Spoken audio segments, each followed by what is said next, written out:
오늘 여러분 오늘의 설교의 제목이 뭐죠? 네, 우리 이 속담 혹시 무슨 뜻인지 알고 있다. 혹시 이야기해 줄 수 있는 친구 있나요? 혹시 다들 모르진 않죠? 알죠? 그럼 우리 무슨 속담이에요? 무슨 뜻이에요? 네, 다 알고 있는데 우리 부끄러워서 대답을 못하는 것 같아요. 여러분, 우리는 낯 놓고 기억자도 모른다는 속담을 익히 알고 있습니다. 무슨 뜻입니까? 제가 대답해 드릴게요. 기억자 모양의 농기구인 낯을 내 옆에 보면서도 기억자를 모른다는 뜻으로 바보 같음을 비유적으로 이르는 말입니다. 알고 계셨죠? 네. 요즘 이런 사람들이 여러분 얼마나 있을까요? 우리나라는 문맹률, 그러니까 한글을 모르는 사람들이 0%에 가까운 나라입니다. 그래서 표면적으로 이 속담의 뜻만 봤을 때는 특별한 경우를 제외하고는 이 속담에 해당되는 사람은 거의 없을 겁니다. 하지만 이 속담의 단어를요, 조금 달리 해보면 많은 사람들이 해당될 수 있을 것 같습니다. 여러분, 학교에서 수학, 과학, 영어 좋아하십니까? 아니면 무엇을 여러분 싫어하십니까? 어떻게 조금 바꿔볼까요? 여러분, 수학책을 내 앞에 놓고도 기하와 벡터를 모를 수 있습니다. 그렇죠? 원소 주기율표를 내 앞에 두고도 금이 무엇인지 모를 수도 있어요. 광화문 광장에서 세종대왕 동상을 앞에 두고도 세종대왕이 누군지도 모를 수 있죠. 많이 슬퍼요? 그런데 가장 안타까운 것은요, 여러분, 교회가 앞에 있어도 성경책을 들고 있어도 하나님이 진정으로 기뻐하시는 예배가 교회의 모습이 무엇인지 모르는 허다한 사람들이 있다는 사실입니다. 마치 남 놓고 기억자도 모르는 사람의 모습처럼요. 이런 바보 같은 안타까운 사람들이 오늘 본문 속에 등장합니다. 누구입니까? 이스라엘 백성들입니다. 예레미야, 우리의 선지자 예레미야는 선지자로서 오늘 본문에서도 하나님의 말씀을 대신 전합니다. 그런데 오늘 본문은요, 이례적으로 특별하게 말씀을 선포할 명확한 지점, 장소를 이야기하고 있습니다. 그것이 어디인지 보니 2절에서 말하길 너는 여호와의 집 문에 서서 이 말을 선포하여 이르기를, 이렇게 이야기하고 있습니다. 즉 다시 말하면 여호와의 집 성전 문에 서서 선포하라고 명령하신 겁니다. 여러분, 성전은 어떤 곳입니까? 하나님을 예배하는 곳이죠. 이스라엘 백성들은 이 성전을 드나들며 제사를 드리고 예배하며 자신을 하나님의 백성이라고 믿고 고백하고 나는 하나님의 백성으로서 할 도리를 다 했다고 스스로 만족해 했습니다. 그런데 예레미야는 그런 그들이 가득한 성전 문 앞에서 이렇게 이야기합니다. 무엇이라 이야기하죠? 너희 길과 행위를 바르게 해라. 여호와의 성전이라는 거짓말을 믿지 마라. 나는 잘하고 있는데 나에게 다들 잘하고 있다고 말해주는데 웬 녀석이 찾아와서 나에게 잘못하고 있다고 따집니다. 과연 이스라엘 백성들의 그들의 기분이 어떠했을까요? 이스라엘 백성들은요, 거짓 선지자들의 말을 믿었습니다. 그냥 선지자가 아니고 거짓 선지자들의 말을 믿었어요. 잘못된 신앙을 가지고 있었던 것입니다. 그런 그들에게 예레미야의 말은요, 너무나 터무니없고 그러면서도 자신들을 자극하는 도발적인 언행이라고 그들은 생각했을 것입니다. 이스라엘 백성들은 성전에서 예배하지만, 성전에 있기는 하지만 하나님이 받으시는 진정한 예배는 알지 못하는, 마치 낯 놓고 기억자도 모르는 사람의 모습과도 같았습니다. 예레미야는 그런 그들에게 하나님의 말씀을 전하는 그 행동을 멈출 생각이 전혀 없었습니다. 그들에게 선포합니다. 그들의 성전이, 그들의 예배가 여호와의 성전이 되지 못하는 이유는 그들의 길과 행위가 바르지 못하기 때문임을 3절과 5절에서 반복하여 이야기함을 우리는 볼 수 있습니다. 그리고는 하나님께서 백성들에게, 그들을 향하여 진정으로 원하시는 일이 무엇인지 말하고 있죠. 여러분, 오늘 이 시간에는 참된 예배는 무엇이며 무엇이 하나님이 기뻐 받으시는 것인지, 예배자로서 우리가 행할 바는 무엇인지 함께 살펴보기 원합니다. 절반 했어요 벌써. 첫 번째는 길과 행위를 바르게 하는 것입니다. 여러분, 뭐라고요? 길과 행위를 바르게 하는 것입니다.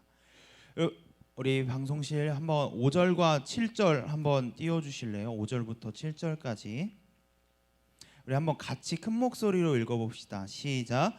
너희가 만일 길과 행위를 참으로 바르게 하여 이웃들 사이에 정의를 행하며 이방인과 고아와 가부를 압제하지 아니하며 무죄한 자의 피를 이곳에서 흘리지 아니하며 다른 신들 뒤를 따라 화를 자초하지 아니하면 내가 너희를 이곳에 살게 하리니 곧 너희 조상에게 영원 무궁토록 준 땅이니라. 아멘.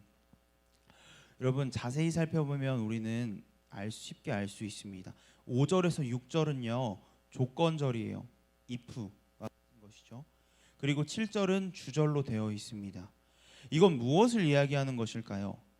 그들이 이와 같이 살고 있지 않다고 그렇게 경고하는 것입니다. 그리고 동시에 이들이 회복하기 위해서는 이렇게 살아야 한다고 하나님의 방법을 전한 것이지요. 정의를 행하고 약한 자를 억압하지 않으며 무죄한 피를 흘리거나 헛된 신을 따르지 않는 것이 하나님이 기뻐하시는 것이라고 이야기하고 있습니다. 우리 살아가는 고등부 여러분, 언약의 법, 말씀의 법을 지킬 때 예배는 그때의 가치를 지니는 것입니다. 우리의 삶, 바른 삶의 열매로 하나님이 기뻐하시는 예배를 올려드리는 것, 그것이 진정한 예배입니다. 그런 예배를 올려드리는 우리 모두가 되기를 간절히 소망합니다. 여러분, 두 번째는 삶에서 주님을 예배하는 것입니다. 어디서 주님을 예배하는 거라고요? 네, 삶에서 주님을 예배하는 것입니다. 많은 이들이 여러분 오해하는 것이 있어요. 교회를 다니는 많은 사람들이 오해하는 것이 하나 있어요. 교회 다니는 것이, 주일날 예배 드리는 것이 나의 구원을 보장해 준다고 생각하는 것입니다. 여러분, 일주일 동안요 세상에서 술, 담배, 욕설, 음행, 하나님이 기뻐하시지 않는 온갖 악을 행하면서 나 주일날 교회 열심히 갔어, 나 매주 열심히 예배 드렸어, 난 괜찮아 생각하는 사람들이 많이 있습니다. 많이 있어요. 여러분, 정말 괜찮을까요? 여러분, 우리의 삶은요 나의 것이 아니라 나를 지으신 하나님의 것입니다. 내 인생 내 마음대로 사는 게 아니라 내 인생 하나님의 뜻대로 사는 것입니다. 나의 삶의 주인이 하나님이라고 입술로는 고백하면서 일주일의 절반도 하나님께 드리지 않는 우리의 모습 어떠합니까? 하물며 주일 하루조차, 주일 1시간 예배 드리는 것으로 내가 하나님께 예배 드렸습니다 라고 말할 수 있을까요? 8절에 이렇게 이야기합니다. 너희가 무익한 거짓말을 의존하는도다. 이스라엘 백성들은 거짓 선지자들의 말을 믿었습니다. 아니요, 믿고 싶었습니다. 그들이 겉으로는 거룩한 절기마다 제사하며 신앙 좋아 보이는 쇼윈도 크리스천, 그들의 모습이었습니다. 겉만 번지르르한 거짓된 예배의 모습, 내가 편하게 드리는 예배의 모습, 그 교회의 모습이었습니다. 여러분들께 간곡히 부탁드리고 싶습니다. 삶에서요, 주일날 교회에서뿐만 아니라 삶에서 주님을 예배하는 여러분들이 되십시오. 거짓 진리로 자신을 기만하지 말고, 내가 하고 싶은 대로 하지 말고 죄로부터 돌아서는 변화된 삶으로 주님을 예배하는 여러분 되기를 간절히 소망합니다.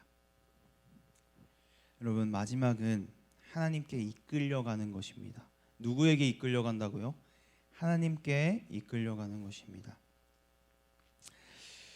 하나님께서는 12절 15절까지 가증한 일을 행한 자들의 최후를 말씀하십니다. 그들에게 경고하십니다. 그들은 아무리 말하여도 듣지 않습니다. 불러도 대답하지 않습니다. 하나님의 말씀에 이끌려가지 않는 자의 최후를 명확하게 말씀하십니다. 그런데 이렇게 분명 삶에서 예배하고 정의를 행하며 약한 자를 핍박하지 않는 것이 하나님을 기뻐하시는 것이라는 말을 듣고 들어도 실제로 삶으로 살아내기란 너무나 쉽지 않은 것이 현실입니다. 여러분, 철새 알죠? 이제 계절마다 먼 거리를 이동하는 철새, 그 중에 꽃가울새라고 하는 철새가 있습니다. 이 새는요, 수천 킬로미터를 여행하면서도 절대 길을 잃지 않는다고 합니다. 그 이유는요, 단순하고 명확합니다.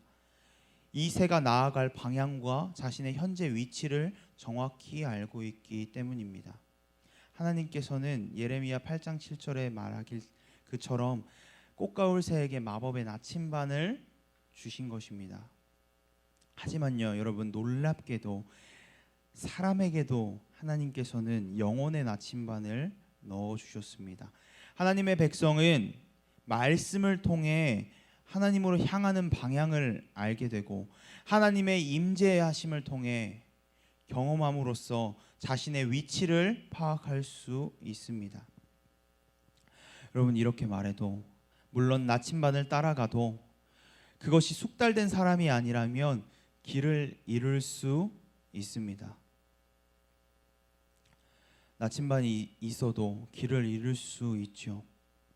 그런데 하나님께서는 그런 우리를 너무나도 잘 아셔서, 우리를 너무나도 사랑하셔서 도중에 길을 헤매지는 않을까, 혹은 길 가는 것을 포기하지는 않을까 염려하시며 우리를 이끌어 가십니다.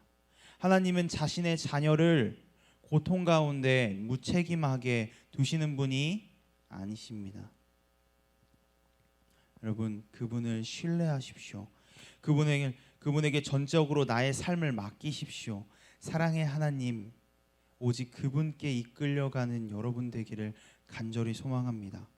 오늘 나는 연약해도 부족해도 조금씩, 오늘보다 내일이, 내일보다 모레가 조금씩 더욱 거룩한 삶을 살아내도록 노력하는 여러분 되기를 간절히 소망합니다.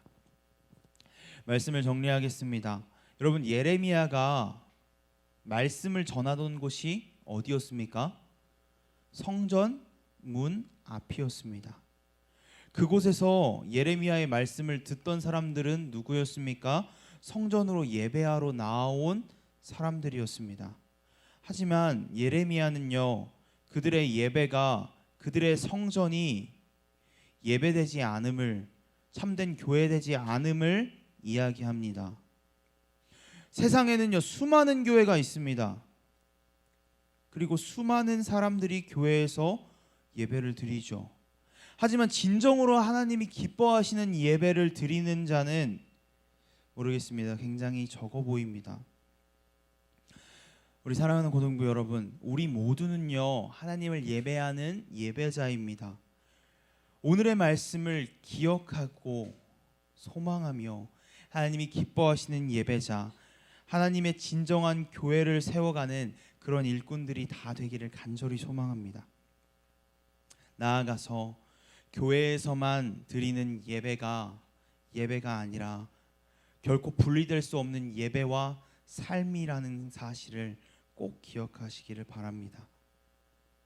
우리가 이 시간 드리는 예배는요 바른 삶의 열매로 드려질 때 하나님이 기뻐하시는 것입니다. 그리고 이 예배를 통해서 세상 가운데 의의 삶을 살아갈 수 있도록 힘을 얻는 것입니다. 그리고 세상 가운데 나아가 하나님이 기뻐하시는 거룩한 산 제사, 나의 몸된 예배를 드리는 것입니다. 여러분 이걸 꼭 기억하셨으면 좋겠어요. 주일날 예배드리고 끝이다? 아닙니다. 삶에서 하나님의 정의를 행하며 인자를 사랑하며 하나님을 영광을 드러내는 여러분 되기를 간절히 소망합니다.